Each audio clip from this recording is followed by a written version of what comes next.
안녕하세요. 애틀란타 BDS의 한현부동산 전문인입니다. 네, 안녕하세요. 주택임자 전문인 최윤석입니다. 네, 오늘은 저희 팬데믹 이후에 많은 변화를 가져왔잖아요. 특히나 이 주택시장에도 변화가 있었는데 주택시장에 어떤 변화가 있었고 이런 말이 있잖아요. 적을 알고 나를 알아야 100번 싸워서 이길 수 있다. 네, 맞습니다. 그래서, 예, 전쟁이에요, 전쟁. 네, 우선 팬데믹 전과 후 부동산 시장에도 많은 변화를 가져왔는데요. 많은 변화가 있었죠. 예, 가장 먼저 이 셀러스 마켓 지긋지긋하죠. 예, 저희가 언제 동영상으로도 네. 많이 그 영상을 많이 올려드리면서 지금 마켓 동향에 대해서 잘 말씀을 드렸어요. 이 셀러스 마켓이 더 극심해진 게 사실이에요. 맞아요. 이 정도면은 어느 정도 분위기가 완전히 바뀌었다라고 볼 수가 있겠죠. 네, 지속적으로 이제 셀러스 마켓이 유지된 상태에서 앞으로도 짧은 시간 안에는 이게 해결된 문제는 아니에요. 그런 것 그래서 이 같아요. 문제가 공급 부족 또 수요 급증에 따른 결과의 이제 셀러스 마켓이라고 이제 보실 수가 있는데 여기에 따라서 가장 큰 변화는 이제 윗돈거래. 윗돈거래. 예, 오퍼를 하실 적에 윗돈거래라는 게 이게 생소하지가 않았잖아요, 저희가. 그렇죠. 네, 보통 이런 말이 있었어요. 그 계약서에 보면은 everything is negotiable 이렇게 해가지고 모든 거는 서로 합의하에 이런 말이 있었는데 이게 벌써 옛말이 됐어요. 이제 없어졌네요. 네, 그래서 이런 셀러스 마켓에서는 그렇게 내고를 하기가 힘들어요. 그렇기 때문에 뭐 예를 들어서 40만에 나온 매물이다 하면은 실제 40만에 거래되는 경우는 거의 못 봤어요. 저는. 그렇죠. 아무래도 이제 경쟁자들이 많다 보니까 네. 경쟁에서 이기기 위해서는 윗돈거래를 네. 많이 한다고 보죠. 윗돈거래라는 거는 일단 뭐 오퍼 경쟁에서 흔히 볼 수 있는 상황이고요. 오퍼가 한 번에 여러 개를 받기 때문에 이제 셀러가 그 중에서 하나를 선택하기 때문에 일단은 경쟁력이 있기 위해서는 오퍼 프라이스, 리스팅 프라이스보다 훨씬 더 윗돈을 얹어가지고 오퍼를 하는 게 이제 현실적인 시장 동향이 됐고요. 그렇죠. 이제 전 영상에서도 한번 했었죠. 3% 다운으로 네. 또 윗돈거래 하더라도 또 집을 구매할 수 있는 찬스가 있죠. 네, 맞습니다. 예, 그래서 이런 게 이제 가장 큰 변화 중에 하나고, 동시에 또 클로징 커스트. 예전에는 뭐 집값을 깎고 클로징 커스트를 지원을 받고, 셀러 중에 그쵸. 받냐, 어떻게 뭐 맞아요. 어떤 네. 식으로 거래를 하냐. 이런 거를 이제 많이 생각하셨다면은 요즘은 클로징 커스트 저희도 이 리스팅을 하다 보면은 오퍼를 예를 들어서 10개를 받았다면 10개 중에 클로징 커스트를 원하는 거는 하나 있을까 말까예요. 저도 못 본 지 오래됐어요. 네. 클로징 커스트를 원하는 의미가 없는 게 어차피 바이어 분께서 리스팅 프라이스보다 더 윗돈을 올렸기 얹어가지고 때문에. 그쵸. 예, 오퍼를 하기 때문에 클로징 커스트를 굳이 원할 이유가 없으시죠. 그래서 경쟁력을 떨어뜨릴 필요가 없으시기 때문에 네. 클로징 커스트를 원하는 오퍼가 거의 없다 보시면 되고요. 또 한 가지는 또 듀 딜리전스, 홈 인스펙션 기간 이게 굉장히 많이 짧아졌어요. 그렇죠. 예, 뭐 3일 안에도 끝내야 되고 네. 5일 안에도 끝내야 되고. 예. 네, 그래서 평균적으로는 3일에서 5일이 요즘 추세라고 보시면 돼요. 그래서 예전 같은 경우는 이 듀 딜리전스 피어리어드가 14일에서 한 10일 정도가 평균적이었는데 요즘 같은 경우는 딱 인스펙터를 스케줄을 잡고 당일날 인스펙션을 받는 그런 계획으로 세임데이 혹은 뭐 다음날 바로 연락을 해서 스케줄을 잡아야 되는 상황이에요. 근데 듀 딜리전스가 있다 하더라도 요새는 네. 또 as is로 또 많이 하잖아요. 많이 하시고요. 예. 더 경쟁력을 높이기 위해서 또 이제 노 듀 딜리전스. 노 듀 딜리전스. 예, 듀 예. 딜리전스가 아예 아예 없어요. 없이. 예. 그러니까 아예 없다는 거는 인스펙션을 할 수 없다는 얘기가 아니고요. 인스펙션은 하되. 하되. 예, 그쵸. 바이어 분께서 right to terminate. 내가 이 계약 후에 이 계약을 해지할 수 있는 권리를 포기를 하겠다는. 그렇죠. 뭐 메이저 문제가 나오면 뭐 네. 예를 들어서 집안에 문제가 있다라든지 그랬을 때는 니고시에이션은 안 되지만 취소할 수 있는 권한. 네, 예. 그런 거를 이제 포기를 하겠다는 조항이기 때문에 이 만약에 no due diligence로 이제 그 오퍼를 진행하시기 전에는 반드시 전문가와 혹은 홈 인스펙터나 아니면은 집 인증 자재에 대해서 잘 알고 있는 부동산 전문인과 반드시 상의해가지고 진행을 하시는 게 맞을 것 같아요. 맞습니다. 예, 그래서 그 다음으로는 이제 계약금이라고 하잖아요. 어니스트 머니. 머니. 예, 예. 어니스트 머니가 보통은 예전은 정해진 건 없었어요. 그렇죠. 보통 1%? 1%, 예. 집값의 1%가 이제 평균적이었는데 요즘은 1% 되면은 사실 뭐 경쟁력이 많이 없어요. 그래서 이 뭐 캐시바이어 같은 경우는 어니스 머니를 뭐 5% 이상 하는 경우도 있고요. 그래서 뭐 융자를 받거나 캐시를 받거나 떠나가지고 최소 3% 이상이 해야지 조금 유리한 조건이 되는 그렇죠. 오퍼라고 생각을 하실 수가 있을 좀 것 부담이 같아요. 되는 부분인 것 같아요.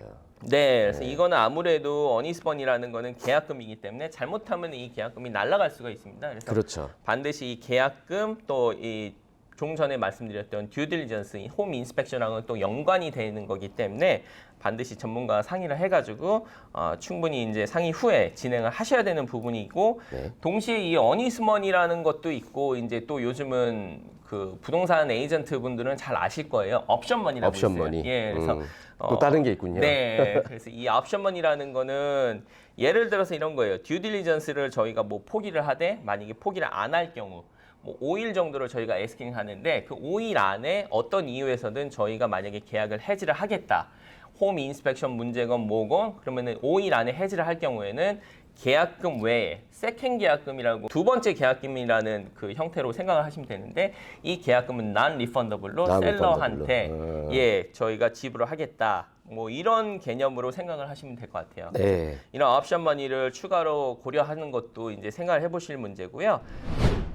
그 다음으로는 요즘 셀러도 마찬가지로 집을 팔고 살 적에 새 집 같은 경우는 대부분 70~80%가 빌더가 온타임 클로징을 못해요. 예, 그래서 자재 이유가 부족으로 아무래도 네, 자재 부족, 뭐 인력 부족, 뭐 날씨 이런 이유에서든 뭐 5월 입주 예정이다 이렇게 한 계약서들이 보통은 2달에서 많게는 뭐 3달, 4달 정말 심할 경우에는 뭐 5달까지 딜레이 되는 경우도 많이 봤기 때문에 네, 난리예요. 그래서 셀러분도 새 집을 사시는 새 집 구입 과정에 있는 셀러분 같은 경우는 이 temporary occupancy 이거 되게 생소한 것 같아요. 네, 이 temporary occupancy는 뭐냐면은 이제 클로징 후에 이 클로징을 하게 되면은 모든 양도권이 바이어분한테 넘어가는데 바이어 그 클로징 후에도 내가 이 집에 임시 거주를 하겠다라는 셀러가? 예, 네. 셀러가 조항이 있는데 이거는 캐시 바이어분한테는 크게 지장이 없지만 융자를 받으시는 분한테는 또 융자 전문가와 상의를 하셔야 되는 게 만약에 이거는 뭐 인베스먼이 아니라 내가 거주 용도로 집을 사시는 분한테는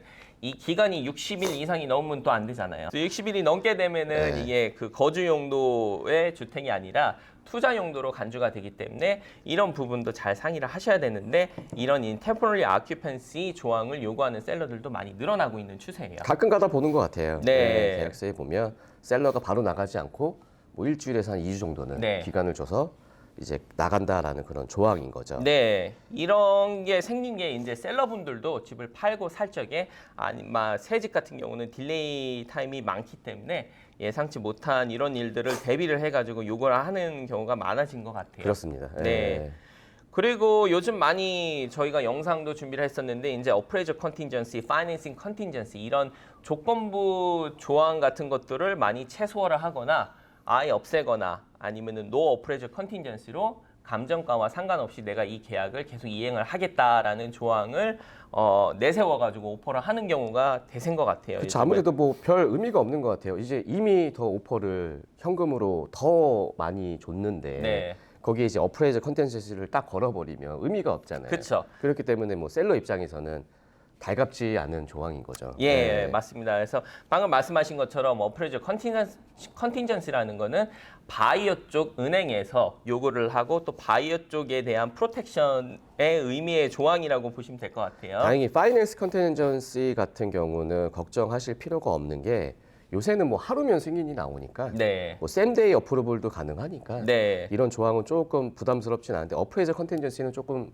바이 입장에서는 부담스러운 조항이긴 해요. 없앤다고 하면은 만약에. 네. 이렇게 만약에 오퍼를 하실 적에 노 어프레이저 컨틴전시라는 거는 내가 이 집의 감정 평가랑 상관없이 그쵸. 예, 만약에 감정 금액이 적게 나오게 되면은 그 디프런한 것 차액도 내가 감안을 하겠다라는 조항이 의미이기 때문에 이런 것들은 부동산 전문인과 상의를 하고 예상 페어 마켓 밸류를 예상을 하셔가지고 이게 감정이 나올 경우에 어느 정도 나올지를 미리 예상을 해가지고 그 디프런한 거를 미리 준비를 하셔야 될 것 같아요. 그러니까 뭐 많이 올린다고 좋은 것만은 아니잖아요. 네, 그렇죠. 이 집을 뭐 매물을 확보하기 위해서 무조건 가격을 올린 후에 나중에 진행 후에 이런 부분들이 또 문제가 될 수가 있거든요. 그래서 이런 것들은 충분히 전문가와 상의를 해가지고 이 집의 현재 마켓 밸류가 요즘은 하도 변화가 빠르기 때문에 지난달 다르고 6개월 전 다르고 시세가 굉장히 많이 맞아요. 빨리 예, 안 나왔던 동네가 몇 집 클로징하면 또 다시 나오고 네. 뭐 그런 식으로 이제 조금씩 또 많이 올라온 것 같아요. 네, 그래서 이 그 주택 가격 상승 이 폭이 굉장히 크고 또 이 기간이 굉장히 짧아진 게 요즘 시장 동향이거든요. 저희가 이런 영상을 준비한 지 한 2년 정도 됐나요? 그죠? 예, 그 정도 됐는데 지금 너무 무섭게 올라왔어요. 네. 가격이.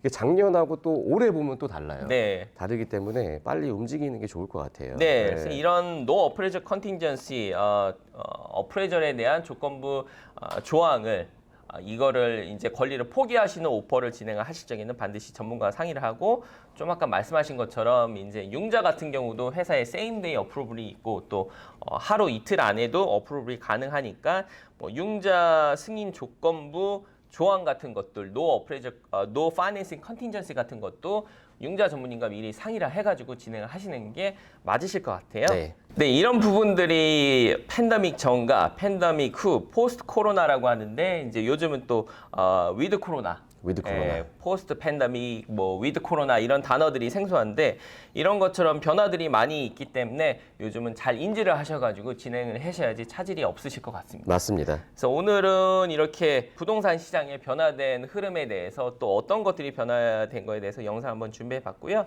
또 이외에 또 궁금하신 것들 저희가 영상 올려드리면 그 밑에 댓글이나 이메일을 따로 보내주시면 또 준비를 해보도록 하겠습니다.